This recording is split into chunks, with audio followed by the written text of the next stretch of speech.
the first meeting of 2026 of the Planning Commission on January 22nd, 2026. We'd like to take roll, please. Yeah. Commissioner Taylor, Here. Commissioner Christian, Present. Vice Chair Inga, Here. Chair Magai, Here. and Commissioner McCaverty is running late, but we do have quorum. Great, and as always, you start with the Pledge of Allegiance. Everyone can join me. I pledge allegiance to the flag of the United States of America and to the republic for which it stands, one nation, under God, indivisible, with liberty and justice for all.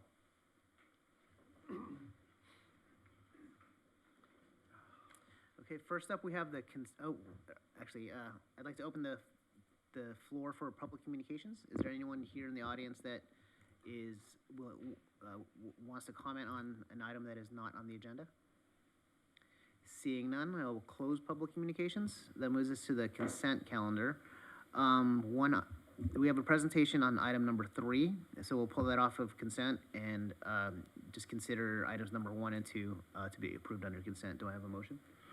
I have a motion to approve items 1 and 2. Is there a second? Second that motion. Thank you. And I'll take votes for that. Commissioner Taylor, Yes, aye. Vice Commissioner Christian, Aye. Vice Chair Inga, Yes. and Chair Magai. Aye. Motion passes 4-0. And that moves us to item number 3, which was pulled off the consent calendar.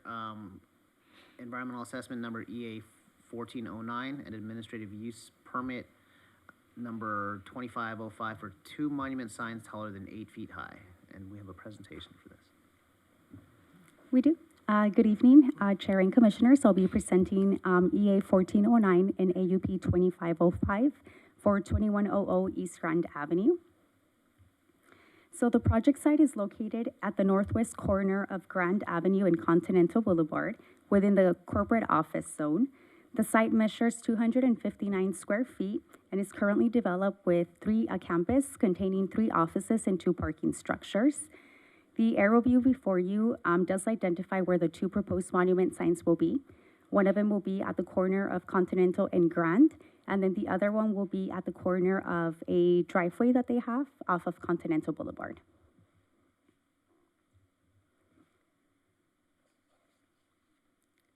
The applicant is proposing to construct 2 new halo illuminated monument signs. They feature 2 sites with a maximum sign face of 75 square feet per sign face. The signs have a triangular shape at the top of the signs with a clean modern design. Monument signs exceeding 8 feet in height but not taller than 20 feet are permitted in the corporate office zone with approval of an AUP per El Segundo Municipal Code 15-18-4.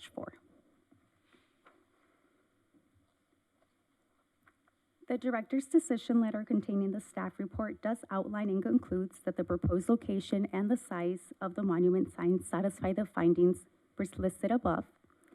Due to the size of the property, proportional signage is necessary for aesthetics and visibility from the street. Monument signs of comparable height, scale, and design exist in the surrounding area. Over the past 15 years, a total of 18 monument signs taller than 8 feet have been approved in the vicinity. Therefore, staff does recommend that the Planning Commission receive and file the director's decision conditionally approving the AUP for 2 monument signs taller than 8 feet in height. And here I have an example of nearby monument signs taller than 8 feet within the vicinity. And that concludes my presentation. If you do have any questions, we also have the applicant representative here. What corner do you say it is? Is it the southeast corner or the northwest? Okay. And what's in that area right now? It's currently just landscape. There is an existing sign there, a monument sign that is going to be demolished in order for this to be replaced. At the second location where proposed monument sign M2 is, there currently exists no monument sign, so that will be a new sign that they're proposing there. So I'm just a little confused because it's not near Campus El Segundo, but the signs are going to say campus on it? That's a different campus. Okay. Yeah. Okay. Yeah. Yeah, this one's just called campus. But it's comprised of 2100, 2150, 2120, and I believe 2200 East Grand. Okay. Yeah. This used to be the Continental Grand Plaza building. It's kind of a light blue building across from Mattel. No. I'm sorry, so, can you repeat the question? Is this the Continental Grand Plaza building across from Mattel? Yes, that is. Yeah, because it is along Grand, and then I think to the south of that is, yeah, so it is across the street. It's Yeah. just east of the two buildings, Mattel buildings. Mhm.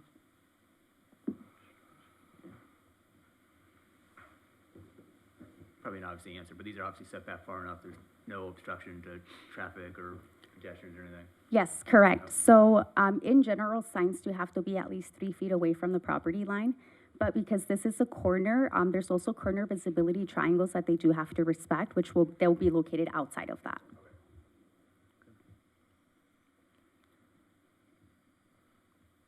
My question is more about just in general. Is there a rationale for the 8-foot limit? I don't know.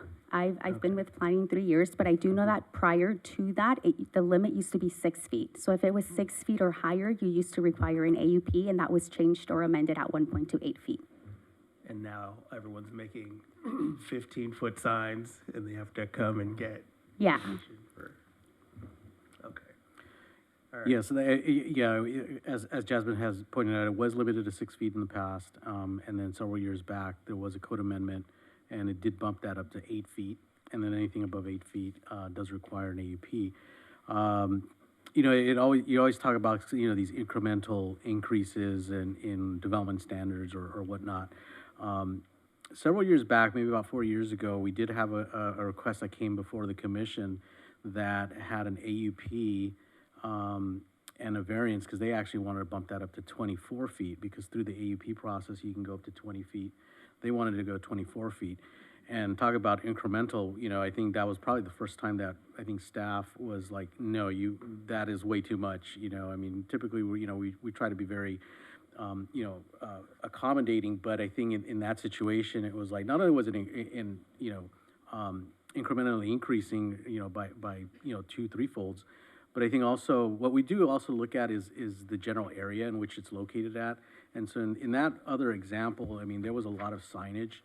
So you also have to balance out, the visual blight of signage and that potential, over signage and overstimulation that can be apparent for drivers.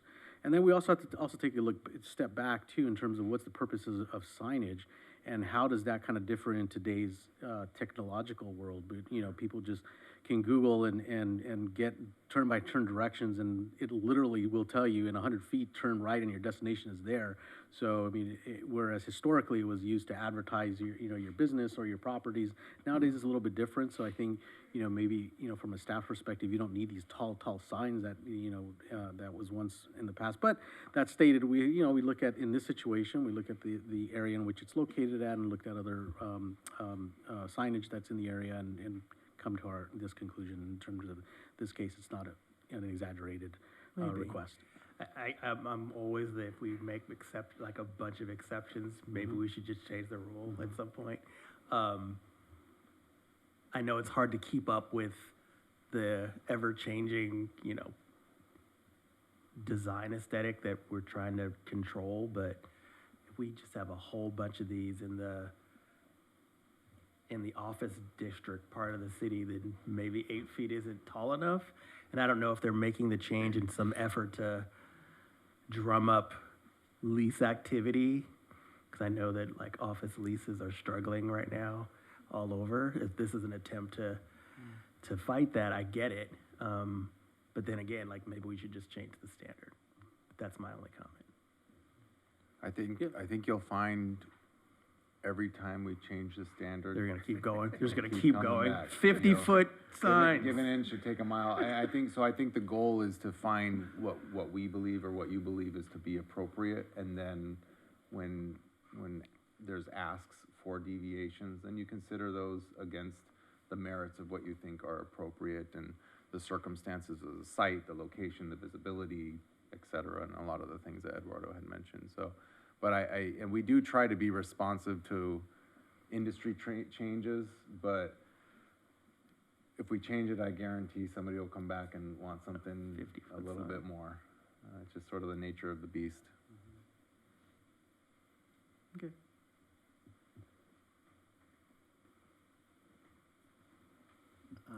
Do we have any other, well, welcome Commissioner McCaverty. Do we have any other questions for staff before we open public comment? Okay. And with that, we'll open public comment. Do we have anyone that wants to make a comment on this? Okay, seeing none, we will close public comment. And any other comments can be made here on the dais. You can make a motion or discuss, whatever you like. Yeah, motion to approve? I second. And I'll take votes. Commissioner Taylor? Aye. Commissioner McCaverty? Aye. Commissioner Christian? Aye. Vice Chair Inga? Aye. And Chair Magai? Aye. Motion passes 5-0.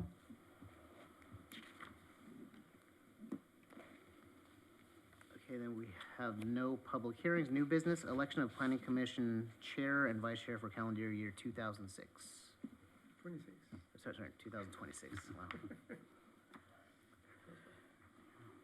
Is there a process that we're supposed to follow at this point, or do we just? Yeah, so discuss? according to the Planning Commission's bylaws, there is an election of both the chair and vice chair to serve in those capacities for the calendar year.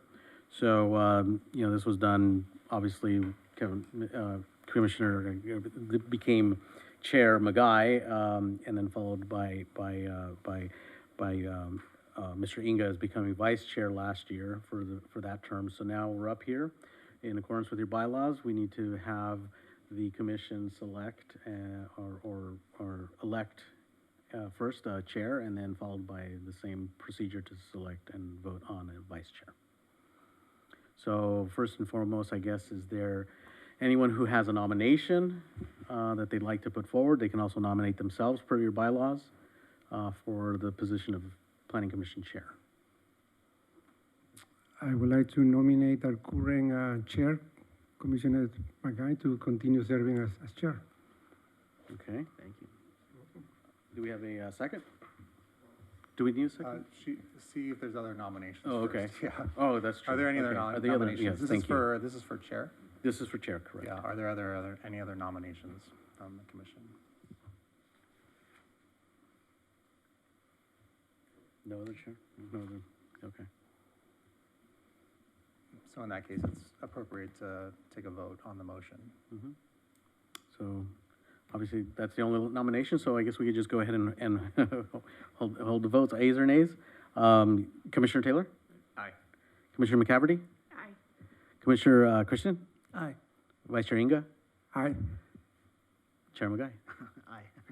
Okay, motion passes 5-0 for Chair Magai to continue as chair for the calendar year of 2026. Thank you. Congratulations. So now we can move on to the vice chair. Anyone has any nominations for vice chair? I will nominate Commissioner Inga. Okay, do we have any other nominations? Okay, hearing none, we could vote on the selection of Chair Inga, Vice Chair Inga to continue as vice chair. Commissioner Taylor? Aye. Commissioner McCaverty? Aye. Commissioner Christian? Aye. Chair Magai? Aye. And Vice Chair Inga? Aye. Motion passes 5-0. We will continue with our. Okay, perfect, thank you. This is actually the first time I've been elected since I was vice chair, and then Jay left after one meeting. Oh, that's right, yes. Yeah. The shortest, yes, that's right. Okay, well, okay, thank you. So, congratulations to you both. The next item is selection of a planning commissioner to deliver a presentation to the city council on the planning commission's work. Yes, so thank you, newly elected chair again. This is also part of the commission's duties is to periodically report back to the commission, or the council, regarding not a work plan of what necessarily the work that the planning commission is doing, but more in terms of what has, come before you over the past year. The last time we did this was, we didn't do it last year, but we did in 2024, like mid to late part of 2024. So this next report would be heavily with concentrating on 2025, and you'd work with staff. I think the last time this was done was by Chair, what was it? Yes, Michelle Keller, that's right. And so we worked closely with her just to kind of give her some bullet points and talking points of what has come to before the commission over that past calendar year. And we'll continue to do that with whoever you select as the appropriate person or commissioner to deliver that report. And so just keep in mind that whoever you select, they would present that with our assistance, but, at one of our regularly scheduled city council meetings. Do we have a date, or is it flexible based on the presenters? We don't have a date yet, so it'll be something that we work out once the members set, and then I'll work with Daryl to agendize it with whatever work. But we'd be looking at the next few months, because each commission and committee are gonna be making their annual, although it'll be semi-annual, so all of the commissions missed this in 2025, but every commission and board will be making their annual presentation as part of this cycle. So I'm not sure where we'll land in that. Okay. Generally, I think last cycle we went last, just because the business of the commission is a bit different than the business of the other committees and boards, and you're far more legislative, and so it's a different type of report that goes to council, and the other commissions and boards have sort of just a different role and relationship with council, and so for some reason, we prioritized their presentations as a group, and the commission went last. So it'll be late, later in the cycle, but probably the next few months. Okay, but it's or next relatively couple months. flexible. I just wouldn't want to have somebody selected and then the date, they can't make that date, then they can't move it or something, so. Okay. Yeah, just remember, I mean, the city council meetings are the first and third Tuesdays at 6 p.m. So think about that. And but yeah, as Michael indicated, if for whatever reason you can't make that particular day, we're flexible to move it. We'll Okay. work with you. Sounds good. So that's stated. Anyone want to make a nomination to who they wish to put before the council to deliver their report? I'd be happy to do it, and also be happy to share the responsibility as well if someone else wanted to do part of it. But if you're not interested in that, I'd do it. Just to be the chair, provide that, I would assume. Okay, all right, that's fine. Makes sense to me, so. Okay. All right, that sounds good. Okay. Well, let's just formalize it. Commissioner Taylor? Aye. Commissioner McCafferty? Commissioner Christian? Aye. Chair Magai? Vice Chair Magai? Yep. And Chair, Vice, wait, sorry, you got me. You're just telling me about you being Vice Chair. Oh, sorry, so, Vice Chair Inga Aye. and Chair Magai. Aye. Okay, so you are selected Chair and the deliverer of the news. Great, thank you. And we'll coordinate with you Yeah. and we'll get you some stats and all that stuff. Okay, for- great. Moving on, unfinished business, there's none. Do we have reports from the Community Development Director? No announcements from me, Eduardo. No, nothing. Welcome back. It's a new 2026. We look forward to a great, year. We have quite a few projects that are going to be probably hitting your, coming before you over the next year, or this calendar year. So there'll be some interesting projects coming to you. Okay, great. Looking forward to it. Yeah, just kind of, I mean, yeah, does it look like a full slate of things coming our way, or what's kind of the outlook? There's a couple of big projects that are going to be coming Okay. before you. So in terms of that, there's a couple. Right now we're coordinating with our city attorney and looking at some of the legislation that has recently been passed and signed that went into effect on January 1st, and some that are going into effect in July, and seeing how that might impact our code. And we'll, if there's anything that needs to be amended, we'll be coming forward before you for that. So in terms of kind of the work plan ahead of you, probably a few code amendments and several interesting larger projects, development projects. That does remind me, and maybe we're gonna announce it as well, but David did send the memo out to the commission. So of course, if there are any questions on that, feel free to reach out. We can either, plan a session during one of our meetings where we can discuss one or more in more, depth or greater length if we needed to, or, you can always come into City Hall. David's here on Thursdays, and we can sit and, chat about them as well if we can find a window of time that works for the few of us. But familiarize yourself with that, because there probably will be some text amendments that come out of it over the next few months that we need to do either clean up or address, the changes that the state's thrown at us for some of the code provisions. So definitely familiarize yourself with it, and then ask David questions if you have any. Yeah, thank you for sending that. That was useful. Does it make sense for the legislative update to be presented to us, so for the benefit of the record? Or no?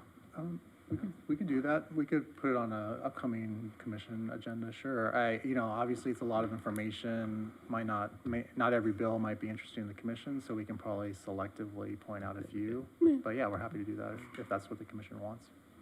I think it would be good for the public to have a chance to hear a summary of the changes.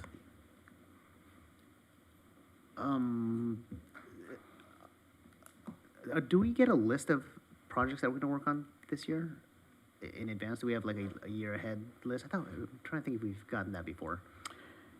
Yeah, kind of like a planning commission forecast. Yeah, I can provide that. As a matter of fact, it's funny you say that, because I had asked the planners to update that today. So I can present that at the next planning commission meeting, just distribute kind of it's a forecast, obviously. So there might be some items on there that are probably on multiple dates, but that's because we're just targeting at this moment. But yeah, I can provide something, at least, if nothing else, for like the first part of the year, first half of the year. Okay, thank you. Mm-hmm. Any reports from the commissioners? Nope. With the LA 28 tickets being released this week, are there any updates from the subcommittee that you guys are on for events? You have any updates? I mean, not that I'm aware of. I know one of our ideas didn't get very far, one that I was particularly working on. So, there's still some other things we have coming down the pike, so. Okay. Were you trying to get us all tickets to the opening It took me ceremony? several hours to get through that system, by the way. Really? I was like maybe It was, 45 minutes. Well, I was abroad, so maybe that was Yeah. part of the challenge, but yeah, it took forever. I had to keep going through the system to get in the queue again. Just to add on to what, has been shared, there was not much of an appetite to explore the short-term rental Really? program. Which Manhattan Beach is exploring, Are they by now? the way. It was in the paper. So things can change, maybe we experience something during the World Cup that, maybe we bump our head and we think, gosh, maybe we should actually do this for the Olympics, or, so things can change. But there were other policy directions. There was appetite to explore a short-term or a temporary program for the building wraps for advertising. We haven't made any progress on that yet, but we did get sort of the green light to work with the city attorney's office to develop some sort of temporary allowance during the special events only, not a long-term basis, but during the special events only. There's certainly appetite to do some sort of programming or activations, but there's very limited desire to provide resources like general fund monies towards it. So if we're going to do an activation, it'd have to be some sort of partnership with the business community or something where there's not as much of a resource draw on the city. And so those are sort of the main things, I think. But isn't the point, it's like an income for the city? It could be, Yeah. yeah. I guess it depends on how it's structured, because it can certainly be considered an income, and I think Culver City certainly looked at it that way. They're spending upwards to $800,000 on a hospitality house with the country of New Zealand and their Olympic team and committee. But they have recognized that there is some residual return on that investment that it's going to generate, hospitality and, you know, restaurant and retail and traffic and all those other things that they envision seeing some return on that investment. So it definitely could be seen as some residual revenue coming out of that programming, depending on what it is.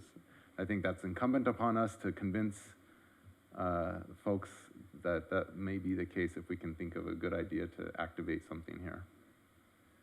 But I think there's still several things in the works.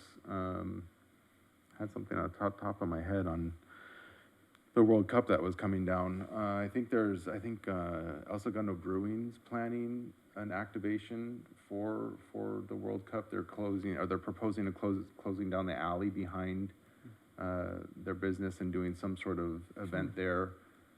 So there are some private things that are happening, and so I think part of our job will be to try and build some sort of coalition with that. So there's some synergy behind it. Thank you. That's a good word for it. Okay. Those are kind of the updates that we have. We did just have the French were here for a week. I think it was kind of under the radar, but I don't know how many people knew. But the French were here for about a week. Yeah, at the pool, and so there were some water temperature glitches, but otherwise it went relatively well. I think it was a good experience leading up to maybe a couple more visits, and there are other teams who are inquiring to use the facility as well. But I think it went well overall. But if any of you know Joe Lormans, definitely thank him for his hard work, and he worked really hard on curating that and building that relationship and really going above and beyond for the swim team there and getting the facility ready and sort of being at their beck and call. They were a very high demanding clientele, and he met and exceeded, in my opinion, the ask and the expectation for something that's unusual and out of his normal day-to-day operation of running that facility. So if you know him, if you see him, please give him huge pat on the back and compliments for the work that he's done. Okay. Thank you. Lastly, reports from the city attorney. Nothing to report, Mr. Chair. Welcome back. Thank you. That covers the agenda. With that, this meeting is adjourned.